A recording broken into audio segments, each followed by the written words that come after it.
Good evening, Earth. This is Adam Sturch broadcasting from the Mushroom Mansion Taos, New Mexico, working on oil painting conscientious emergence. The next step is turning this big central figure into a coral reef.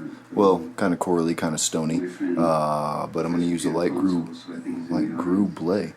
Wow, I need another bong rip. Light blue-gray. Try that again, okay, that's better.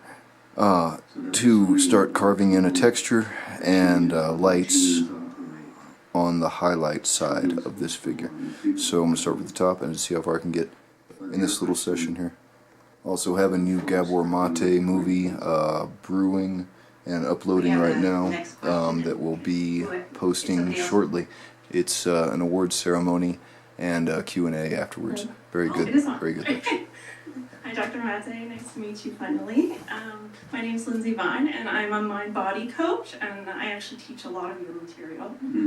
I myself was sick with chronic fatigue syndrome for almost 8 years. I was severely ill, and your book, When the Body Says No, was a huge piece of my recovery. I thank you very much for that.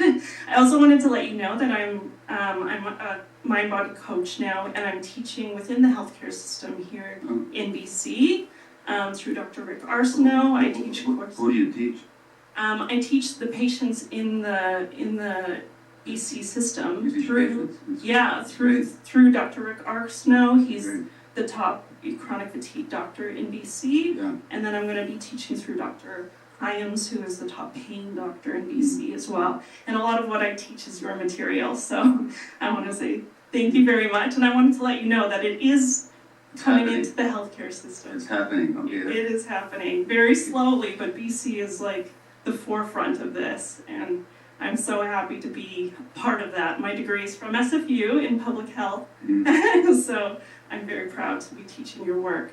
My question is, the myth of normal actually was the first time I heard about how there's the genetic change in the telomeres in the cells. It's not a genetic change, but anyway, go on. Sorry, epigenetic change, I suppose. Epigenetic change in our telomeres caused by trauma, which then leads to chronic illness. And I'm wondering if a better way to get in with the med students is by using that biological approach. Obviously, you have so many outcome studies proving this, and it hasn't gone anywhere in terms of getting into the system. Do you think that biological approach might be easier to get into the system? Well, look, that's exactly what I'm saying, is that there's all these biological studies that are not being utilized or even noticed by the medical system.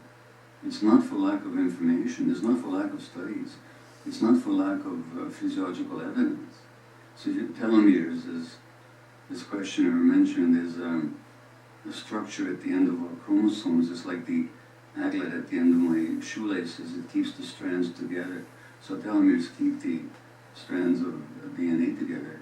And we're born with about 10,000 units, and when we die, we have about 4,000 units. So they wear off and they unravel with age. As they unravel, we unravel. And it's been shown repeatedly that the more stress people experience, or the more racism they experience, or say the mothers of chronically ill children, the caregivers of the designated caregivers of Alzheimer's patients, they have shorter telomeres than their chronological age. So their biological age is older than their chronological age. And this is true for black people in the U.S., just because of racism. What more proof does anybody need? It's been published and published, and just that, by the way, you know what's really interesting?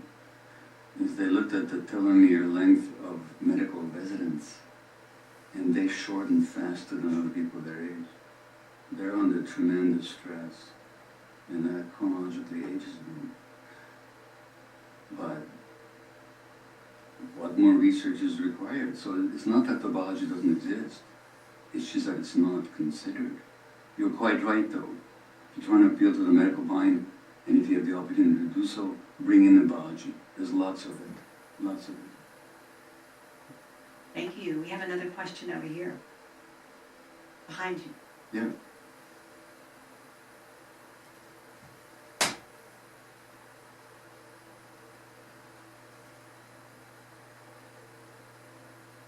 Good evening. Dr. Natalie, congrats on your award. I was introduced to your work because of my experience with the father of my granddaughter. This young man is still in the doorways on the east side. Struggles with addiction, and I needed to understand what was going on. I feel a little better informed, but at the same time, I'm very disheartened when I hear about these medical professionals that come to you as an aside and tell you that they see what you're experiencing. How does one, and this unfortunately happens in many fields, the frontline workers are not consulted. So how does one get them on board, or the bureaucracy which is behind the scenes? Thank you. Yeah. I understand what you're asking. Last week, I gave a talk here in Vancouver to 1,700 frontline workers in the housing field, and in the public housing field, social housing, and they work with the most vulnerable and traumatized populations, people mentally ill, people racialized, people traumatized as children, addicted, and so on. And I raised that very point. And I asked them, how many have you felt, or how many have you experienced that what you see and what you understand is not appreciated or seen or taken into account by your leaders, by the people at the top. And there's this buzz of agreement sweeping through the room. I got some emails afterwards. And unfortunately, systems are designed not to change. And the people with the most vision, understanding, depth, and compassion are the least likely to make it to the top. That's how it works. Hate to give you bad news, but that's how it works. Because people at the top want short-term results, they want efficiency, financial restrictions, and criteria that are laid down from the top. So in this democratic society, so-called, there's nothing democratic about the institutions in which people work, including and especially in the public, not especially, but including in the public health field. I don't know how to answer your question. I wish I knew, but here's the deal. David Eby never calls me up for advice. Justin Trudeau never phones me for advice. None of these people do. Every once in a while, I get a politician surprising me, telling me, oh yeah, I get it. I just can't talk about it. So I don't know how to answer your question, except keep the faith. You have to keep doing it, saying it, speaking it, and hope that at some point it's going to penetrate. But I don't have an easy answer to your question, I'm sorry. I have a question at the very, very back. But you know what? Let me just say one final thing. Sitting here in the audience, and I won't identify him, is a former patient of mine from the downtown east side,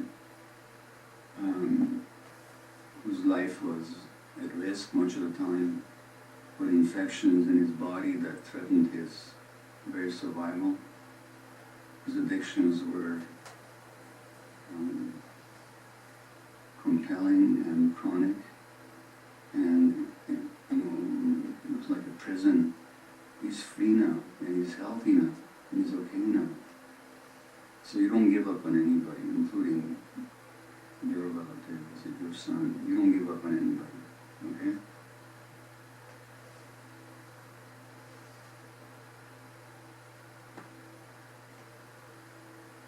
So we have a question at the back, and then we have a question over here on the left. Oh my God.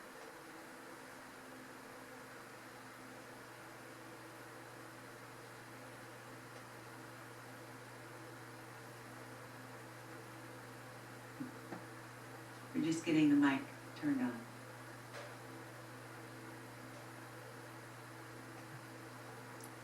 Yeah.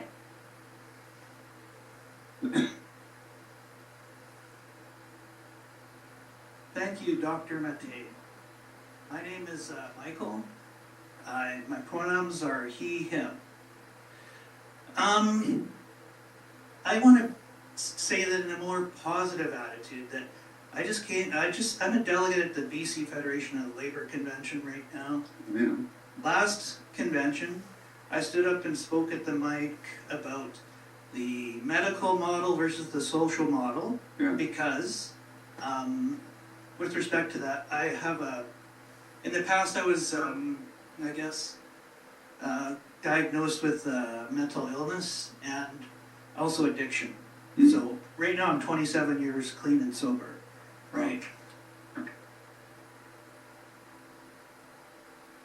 But I spent many years in the medical model system where there was, given medication and such, right? But it wasn't until I was given the ability to expand into the social model and take more CBT, DBT type treatments that I was able to use mindfulness and other techniques to reduce anxiety, depression, and things like that, to come out of that, if you know what I mean, so that I could be able to come out of my other addictions and things that grew from that.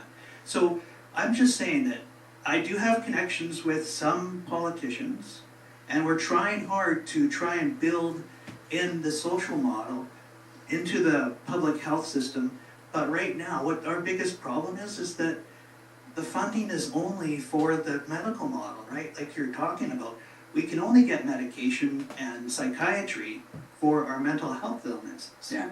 But if we could get the social model treatment funded by the provincial government, that could help a lot of people. So we're working hard to try to get that done. Okay, is there a question here? Yes, the question is, would you be able to help us with that situation? Yeah, just call me in my spare time. I'd love. But listen, thank you for that statement. And if anybody in any position of authority or engaged in the work wants to contact me, I'm really happy to be contacted. I'd love to contribute to that kind of work. Okay, take two. Dead battery. Here we go. Incredible achievements of Western medicine, we become the victims of our own success. We think that we know everything. But what we don't know is not worth knowing. So we don't look in other directions. Then there's a very arrogant colonial mindset. Because basically, Western capitalism establishes dominance by destroying native cultures.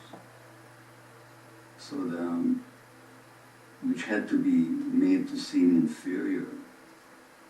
So the Western mind is colonized by its own arrogance. And when I go to indigenous communities in this country, they have so much wisdom when it comes to healing. So much. But we don't look at that. There's that. Then there's the more practical considerations that institutions have a lot of inertia. You've been practicing medicine for 20 years in this dualistic way.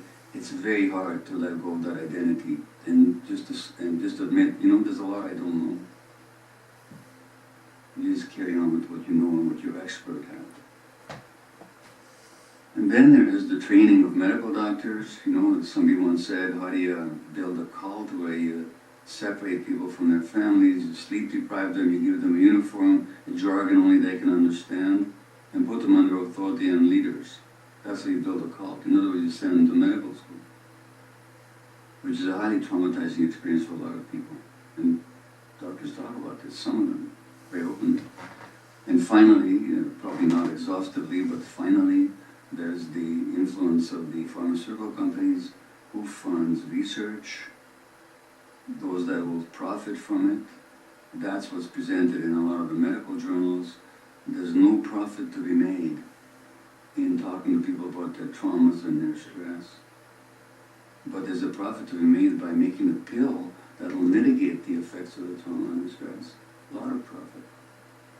So the biological psychiatry and the biological approaches there's a built-in bias in the whole research industry, purely related to profit. So there's all that, and maybe more. We have time for one more question, and I shall go to this side of the room, at the very back, wearing a hat.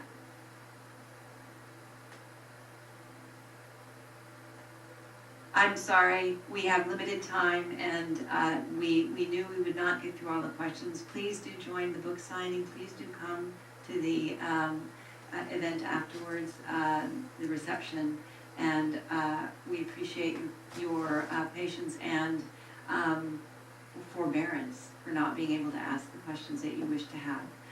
So one last question. Thank you very much. Thank you, Dr. Maddie, and I'm very, very glad to be here, and I'm a big fan of you. I'm a therapist, and so I do agree with a lot of things that you're saying, like almost everything you're saying. But, and there's one thing I think I got a concern, is that when I see my client who living in the world that becoming increasingly chaos, like, for example, like Donald Trump got reelected, and they got super stressed and over all this. And I want you to say, you want a more controversy that can be talked. But my question, it would be, even for me or for my clients, a lot of times, how we can live in this controversy without losing our shit. Yeah. You know what? Can you repeat the question, please? Just wondering how we can live through this controversy without losing our shit. Sorry, excuse the language. Did I get that right? Well, I would like to understand your question more. You mean, how do you live through difficult times without getting triggered and emotionally upset and collapsing sometimes? Is that what you're asking? I believe so, yes. Okay.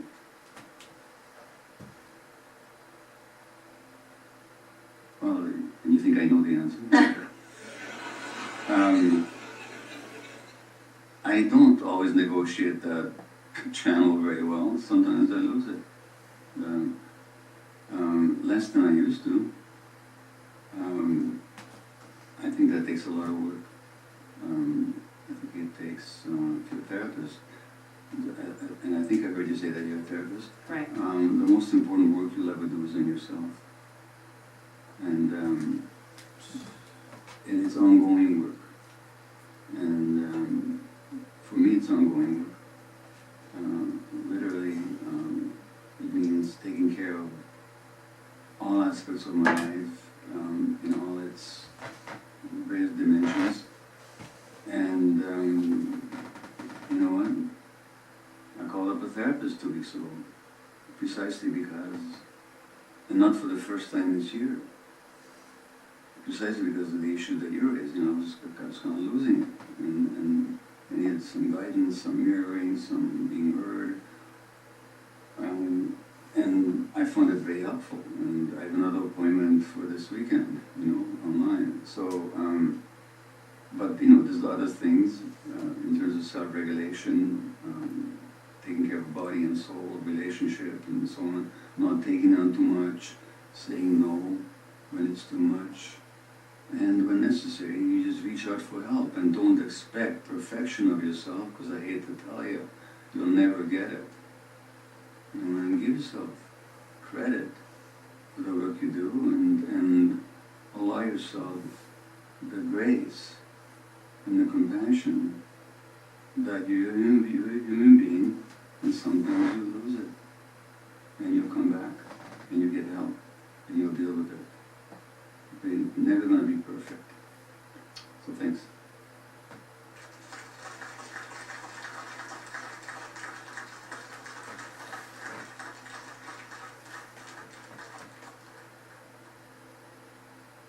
So, thank you. That concludes the formal event this evening, and we definitely want to extend a warm thank you to Dr. Matte.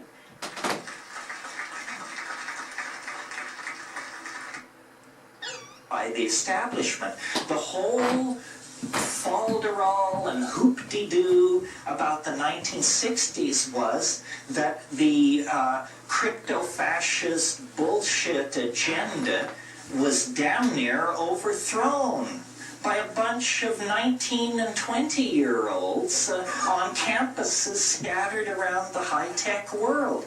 The male-dominant agenda is so fragile that any competitor is felt as a deadly foe. And the fact that these ideas will not die, in spite of the fact that, they've raised the price of an ounce of weed from $15 to $500. They've made the pinch for growing weed from a slap on the wrist to lose everything you ever owned or dreamed of owning. And they cannot push it into extinction. It's because it's so much older than their con game. They've invented their con game post-Sphinx or something, and we're talking about a reality that reaches back 15, 25, 30,000 years. And it's a reality, so far, I've only spoken, I keep trying to get to this subject, but I won't let myself for some reason. So far, I've spoken of it as boundary dissolving, promoting group sexual activity, this and that and the other thing. But those are like generalizations. What is really interesting about the psychedelic experience is it shows you a mental universe that you not only never suspected existed, but that you could not have suspected existed. I don't think there's another way to it. I mean, I'm not ready to categorically say there's no other way to it, and occasionally, especially at gatherings like this, people grab me and assure me there are other ways to it. And they say, if you just, I want you to meet Babaji. He's as good as psilocybin. Oh, really? I want to meet this man. Because let me say a little bit more about this. I would like to believe that in principle you could get to these places on the natch. Only in principle, however, because if some people say, well, these things you describe on DMT and psilocybin, I can show you how to do that naturally.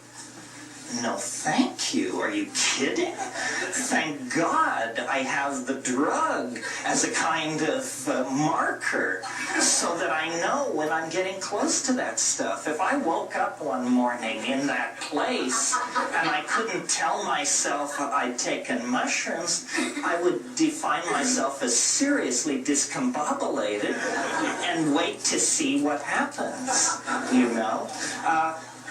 And people say, well, don't you think you ought to be able to do it by yourself?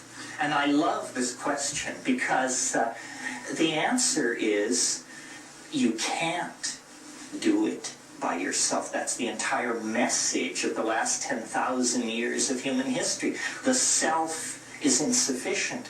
The ego will not suffice. The only way you're ever going to get anywhere is you must humble yourself to the point where you admit that you can't do it unless you have help from someone whose idea of home is a cow flop. If you're willing to humble yourself to that degree,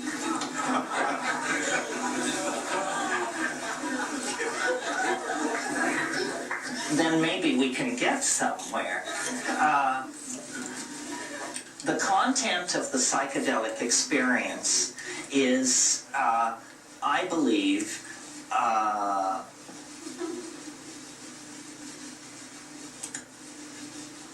relating to that is the sum total of our humanness.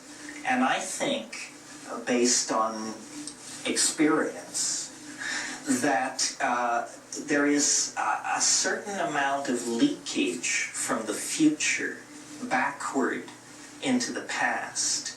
and that many of the phenomena that are being interpreted as past lives and reincarnation and channeling and regression this and clairvoyant that, all this has to do with a misunderstanding about how causality actually works. That all of the impressions upon which people are building these models, channeling and spirit guides and reincarnation and so forth, the material upon which these models are being built is real, but the models that are being built are tremendous compressions of the reality of the situation.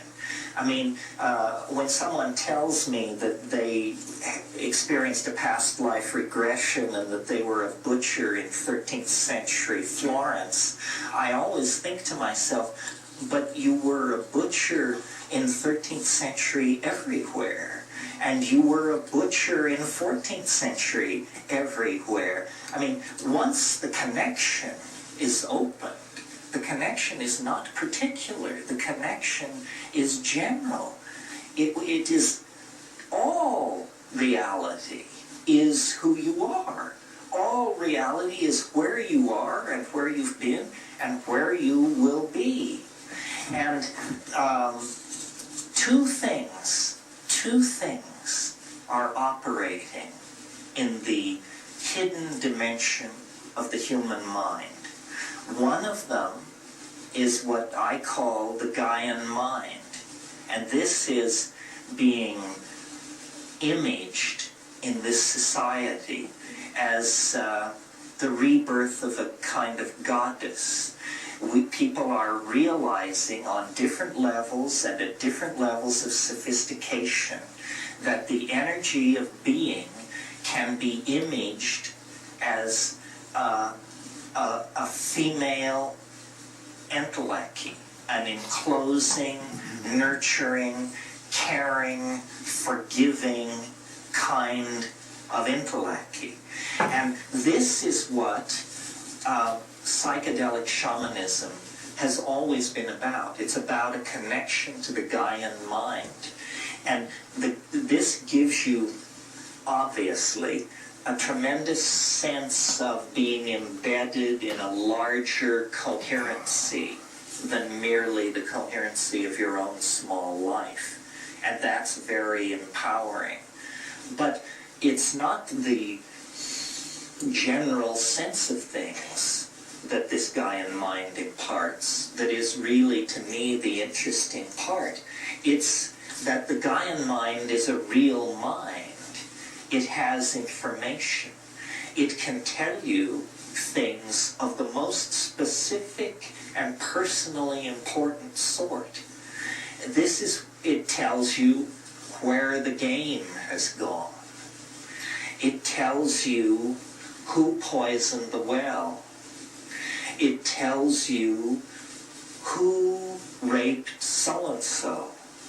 It tells you why person X is ill and unable to get well. In other words, the Gaian mind is the database that all shamans seek to connect to in the act of curing, in the act of functioning as doctors for their society. They get a connection to the Gaian mind. And again, at this point, I feel like I have to remind you, I come to this as a skeptic, as a sneerer. I mean, I have no time for this stuff unless it's real. It happens to be real. You have to take psilocybin, as far as I can tell, to encounter it, at least if you have the kind of lump of neurophysiology that I have. I mean, I've never been with the etheric crowd, you know. But this Gaian empowerment is what allowed these societies to live without technology, without modern medicine, without remote sensing devices, without any of the appurtenances of technology that we take for granted. And we have lost this connection. We can't even imagine it. If someone were to begin talking about how the earth was speaking to them and giving them messages about how to live, you instinctively can sense this is something to be very, very careful with. You give that rap to the wrong person and they'll drop a net over you and you'll find yourself stuffing envelopes for a convalescent home or something. Okay, so that's part of it, the Gaian mind. And it is this feminine, nurturing, enfolding thing. It's the mind of nature itself. It is really in our own mind, but extending then away from this possessive notion of our mind back into the general concept of mind itself. And then the other pole, or the other motif encountered in this situation is trickier to envision. I call it the transcendental object at the end of time. This, if we were, fanatically symmetrical model makers, then we would assign a kind of masculine value to this, but I'm not particularly into that. I just see it as the transcendental object at the end of time. But what it is it's a kind of attractor. And we're not accustomed to thinking of the historical situation as being under the influence of an attractor. We inherit our belief that history is being pushed rather than pulled. We inherit this idea from the 19th century when the theory of evolution was elaborated. These 19th century British atheists who were creating the theory of evolution were so horrified by the power of deism, meaning the belief in God per se, that they constructed a theory of evolution where everything is pushed from behind. In Darwinian evolution, there is no purpose. A good Darwinist never lets the word purpose cross his lips. A good Darwinist knows that things just happen randomly, and then natural selection makes its selection, and then you get whatever you get. And this is understandable in the intellectual atmosphere of the 19th century, that they would want to get away from that. The problem is we have matured now beyond the simple atheism of the 19th century, and it is now very reasonable, sanctioned by mathematics and dynamics and so forth and so on. It is now very reasonable to speak of an attractor. And this is, I'm also a little nervous to talk about this, because part of what I do is I popularize. I tell you things which you should know yourself, or which you could know yourself if you would but go to a decent medical library and spend the time to look up all this botanical and pharmacological data. So I'm like a clearinghouse. But then there's another thing which I do, which I'm a little more nervous and touchy about, which is I tell you what I think. And it's just what I think. It has exactly that much weight behind it, which is like zip. I mean, you don't have to believe this. Why should you? But based on 25 years of fiddling with this stuff and then doing a lot of reading and head scratching, I've come to the conclusion that there is a transcendental object ahead of us in time. You can call it God, you can call it Jesus, you can call it her, you can call it flying saucers from Zeta Reticuli, or the Pleiades. I want to get all factions here. Or or Zenebel-Ganubi, my favorite stellar origin point. But whatever you call it, it's an attractor. It lies ahead of us in the future, and all of human history is being channeled toward it, pulled toward it. And I see the entire history of the universe as the history of a journey across a landscape of energy and matter toward union with this transcendental object. And I have a theory of history, not the mathematical one, don't bolt for the door. No, this will be a cocktail party version of the theory of history. I have a theory of history, which is the universe is a novelty producing and conserving engine of some sort. That's what we're inside, folks. A novelty making machine. Now, what do I mean by novelty? People you mean like little plastic bugs and puzzles inside plastic capsules? Is that what you mean by novelty? No, you idiot, of course not. By novelty, I mean something that has never been seen before, something unique, the new connection. I always think of the symbolist poet Lautréamont, who said, I am fascinated by the kind of beauty that arises when a bicycle meets a sewing machine on an operating table. Now that's novelty, folks, because you just don't get that every day. So the universe is a novelty-producing engine. It not only produces novelty, but it then preserves it and builds upon it. So, if we now look at the story which science tells us, and it's an interesting story, by the way. If you think I say things which are highly unlikely, notice that I do not ask you to believe that the universe sprang from a point of matter smaller than a proton in a single instant. This is the position of science. This is the limit case for credibility. I mean, if you can believe that, what in the world would you balk at, for crying out loud? I mean, that is the limit case for credibility. So, science tells us that the universe sprang from nothing in a single instant, and that it was very hot. Very hot. So there were no molecules such as you and I are made out of. There were no atoms such as lead and gold and water are made out of. All right.